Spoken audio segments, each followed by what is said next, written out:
When you're miking a car for dialogue, you're essentially working with planted mics or plant mics.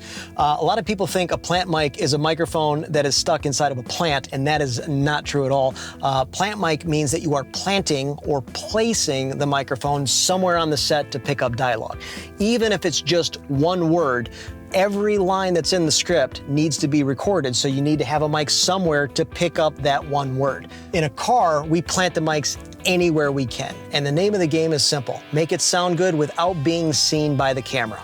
In a miking situation like this, where the person in the driver's seat is going to be talking more toward the person in the passenger seat and vice versa, the reality is if I put a mic over here, it's not going to pick up this dialogue. It's going to pick up that dialogue and vice versa. So I'm going to use this microphone right here that's on the sun visor above the passenger to pick up the dialogue from the driver, and vice versa. The microphone that is above the driver's position on the sun visor is actually pointed toward the passenger. In reality, I'm about 18 inches away from the microphone. I wouldn't want to go any further than that. Any further than that, then the sound becomes a little distant.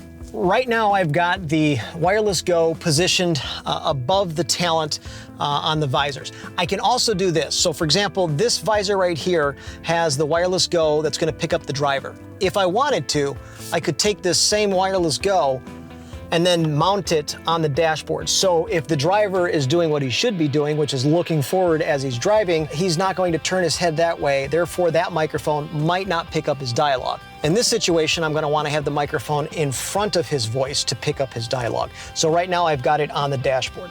Another thing that you can do is use lavs anywhere on the car. Again, I could put a lav here above the sun visor. I could put a lav or multiple lavs right here by the rear view mirror.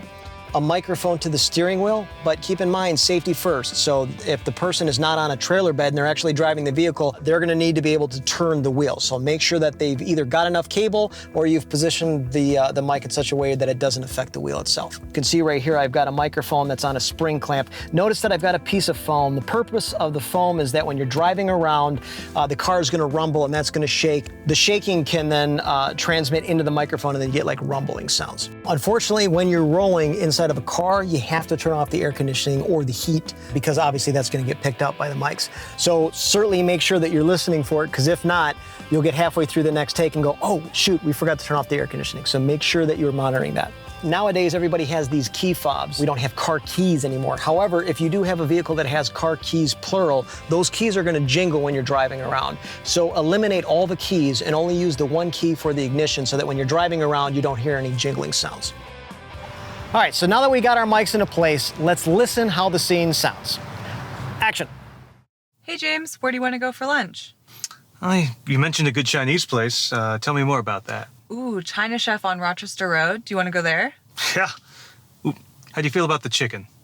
The chicken? But the pork belly. I feel like sushi, though. Don't forget to like, subscribe, and hit that notification bell. Until next time, make some noise.